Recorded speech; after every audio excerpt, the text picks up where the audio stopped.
Hey guys, what's up? It's CS back here with another installment, and here are my picks for UFC 164, Henderson versus Pettis. UFC 164 is upon us come this Saturday, August 31st, at the Bradley Center in Milwaukee. So shout outs to Milwaukee, shout outs to the fighters who are from Milwaukee that are fighting on this card. They're going to have that hometown psychological advantage, maybe, so who knows if they're fired up and shit. Of course, Anthony Pettis is definitely going to be. He beat Benson Henderson in Benson's hometown of Glendale, Arizona, the first and last time they fought, and Anthony is in his hometown this time, so let's see if Benson Henderson can steal one in the Bradley Center. Who knows? But the rest of the card looks pretty sick. Again, it's kind of like a WEC throwback.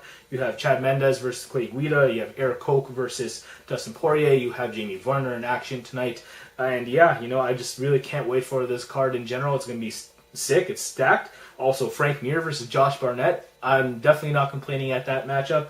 So Joe Silva and Sean Shelby, thumbs up for making these fights happen come this Saturday. So let's just take a look at the main event. Firstly, between Benson Henderson and Anthony Pettis for Benson's lightweight championship. Alrighty, folks. Holy crap. Hard-ass fight to call. And I wouldn't be surprised to see another trilogy. Yeah, I'm going to say it. Of course, Anthony Pettis won via unanimous decision in the last WEC fight ever. I'm going to say Benson Henderson actually pulls out a rabbit from his hat, beating Anthony Pettis in Anthony Pettis' hometown. And all the Anthony Pettis fans are going to be like, oh my god, I can't believe you're saying that. And hey, I'm going to say this straight up. I was going to pick Anthony Pettis over Jose Aldo, and I was initially going to pick Anthony Pettis over Benson Henderson. I have a hard time trying to pick that dynamic of a striker who's so reliant on lateral movement and all, with potentially a bad knee. Now, I know he's not going to take a whack fight as far as being in front of his hometown with a bad knee, but I don't think it's going to be in the best condition, and I don't think he's going to be in the best condition.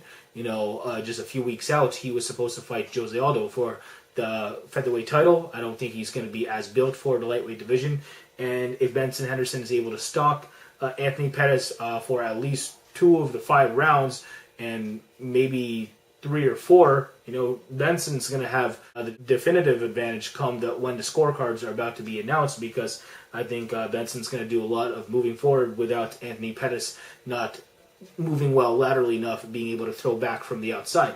I think Ben's going to be able to grab a hold of Anthony in the clinch, work some cage and clinch, nice dirty boxing, and drop for double leg takedowns. I know Anthony Pettis has been working with Ben Askren as far as sprawls and different types of scrambles, and Anthony Pettis was already a good scrambler on his own right before Ben Askren, but I think we're going to see some magic out of Anthony Pettis come this fight as far as scrambles, but I just don't think it's going to be enough, because Ben's just going to look way too aggressive at the end of the night as far as those takedowns and as far as just top position grappling.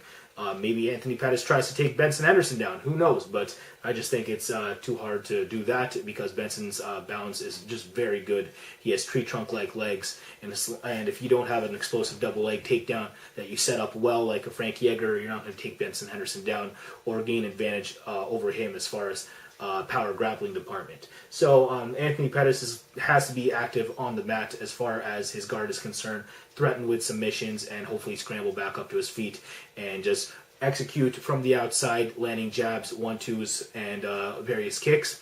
But again, I think Benson's just going to have enough takedowns in him over the course of 5 rounds to win this at least 48-47 this time, and I just don't think he's going to get submitted. So, cage and clinch, takedowns for the win, Benson Henderson, 48-47. Pettis fans probably hate me right now. And with all that being said, guys, to be fair, Benson Henderson's not going to look smooth for once in his life. As of late, it's going to be against Anthony Pettis in a rematch in Anthony Pettis' hometown.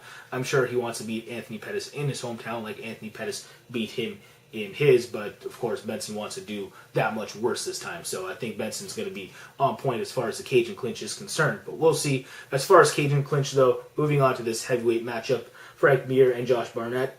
Frank Mir don't have any cage and clinch, and if Josh Barnett is able to stalk Frank Mir up against the cage and then maybe work for a takedown from there, I don't think it's going to be close. I think Frank Mir is going to be in for a world of trouble. And of course, Frank Mir has a sick, aggressive Brazilian Jiu-Jitsu game, but Josh Barnett's catch wrestling is just so on point. It's so technically good, and I think that I don't think Frank Mir is going to be able to roll for anything, a knee bar armbar, maybe snap off of Kimura. I just don't see it happening. I think Josh Barnett, once he gets his fight to the ground, it's going to be on his own accord, of course. I don't think Frank Mir has the stuff to be able to out-wrestle Josh Barnett or out-clinch him. Again, I think Josh Barnett is going to be better in the clinch as far as the dirty boxing and as far as getting a body lock takedown. And then from there, trying to work an arm triangle if he's able to step over or something. Who knows? But for the most part, I see this happening over the course of a 3-round fight. 29-28 at least for Josh Barnett. I think Frank Mir might have some success on the feet as far as being able to land from the outside. He has a good karate background, does Frank Mir. If he's able to mix it up with kicks and move well laterally and use angles, he's going to be able to score some points. If not, maybe knock out Josh Barnett. Who knows? But I think Josh Barnett's game plan is a lot easier to execute. He tries to do the same thing to anyone he fights, no matter what. And I don't think Frank Mir has the best fighting style to be able to combat that. I just think Josh Barnett's going to be in his face with some boxing and then be able to clinch up with some dirty boxing as well, and eventually work for that body lock takedown, rinse and repeat over the course of 3 rounds if he's not able to submit Frank Mir. And again, it's going to be a good grappling match, 29-28 at least for Josh Barnett. Now let's move on to that featherweight fight between Chad Mendes and Clay Guida. Clay Guida's been pissing us off, everyone, lately. Holy crap with that fighting style, that boxing, dancing style. It sucks. He's really just doing this, kind of shadow boxing, but looking active in the fact that they think he might be hitting the opponent, so they're just going to score the round for him. These judges suck. Holy crap. Clay Guida ain't hitting anyone with shit, but against Chad Mendes, he ain't going to be able to hit Chad Mendes with anything either. Chad Mendes is going to be in his face as far as his own boxing is concerned. I don't think Clay Guida is going to be able to dance if Chad Mendes is trying to make this kind of like a technical brawl, but of course pursuing that takedown at the same time. I don't think Clay Guida's takedown defense is going to look good against an elite wrestler in Chad Mendes. Chad Mendes is pursuing the takedown. Clay Guida's guard game is not the greatest in my opinion. I don't think Clay Guida has the best scrambling ability as well. It's decent, but against a very good grappler as well. And Chad Mendes, I think Chad Mendes is going to be able to sit in Clay Guida's guard, maybe pass it, and of course look to ground and pound Clay Guida, maybe to mount him, maybe to get a rear naked choke if Clay Guida rolls over. I think that Chad Mendes is going to be the more physical fighter in this fight, as far as maybe physique and as far as trying to pursue a more dirty boxing, clinchy kind of fight. I think Clay Guida, if he's not dancing, he's not winning in this one. So I gotta go with Chad Mendes. Win this fight, unanimous decision via his own wrestling and a standard better wrestler versus wrestler matchup, but not on the feet. I'll just say this, guys. There's definitely no God if this ends up being a stand-up match. Holy crap. Not looking forward to that. But speaking of a stand-up match, Ben Rothwell versus Brandon Vera, also in the heavyweight division. Brandon Vera in the heavyweight division, guys, in 2013. Holy crap. Of course, the last time we saw him, he got his ass knocked out by Shogun Rua, a 2012 Shogun Rua, so that's not a good look.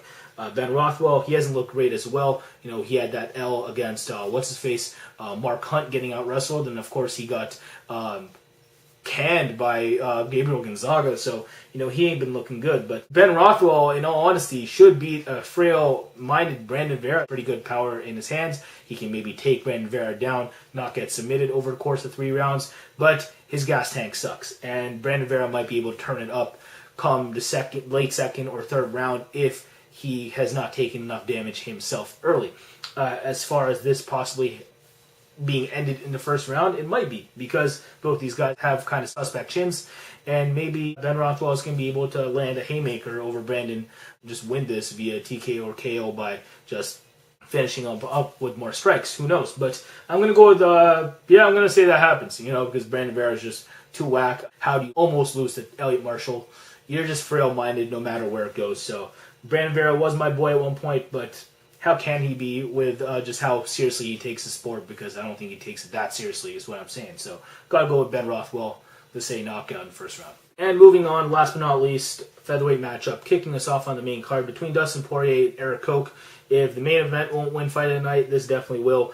Erik Koch, sick kickboxer. Dustin Poirier, solid kickboxer himself, a little bit more well-rounded. He has good submissions. He's a go-getter as far as, if he smells blood, he's going to try to finish you. He has a good Darce choke as well. Who knows? Erik Koch really doesn't want to scramble with Dustin Poirier. That's all I got to say. Erik Koch wants to be able to keep this a distance kickboxing match, land leg kicks, land jabs, and move well laterally. Don't allow Dustin Poirier to pursue him with really fast, aggressive combinations. So Erik Koch wants to fight a traditional kickboxing match, and as long as he's able to sprawl at the same time, he should win this fight. Erik Koch's takedown defense looked good in the first round against Ricardo Lamas. Of course, he ended up losing in the second, but Dustin Poirier is not as good a wrestler as Ricardo Lamas. He might be more athletic, but that's about it. Of course, Dustin Poirier has better striking too, so maybe he's able to threaten Erik Koch in a traditional kickboxing match too. But I just think Koch is just going to be too on point, and he's going to look too good for his crowd in Milwaukee. And I'm going to say this fight at least wins one fight bonus. We'll see. But I'm going to say Erik Koch wins this at least 29-28. Unanimous decision. Just I don't see Dustin Poirier winning most of the exchanges on the feet, and I primarily think this is going to be a stand-up match. Just look for Erik Koch to mix it up with kicks and jabs and just win this from the outside. So Erik Koch, again, 29-28 UD. So yeah, guys, after running through the main card with those predictions, WEC lives. Y'all are going to see it come this Saturday. Again, really can't wait for this card.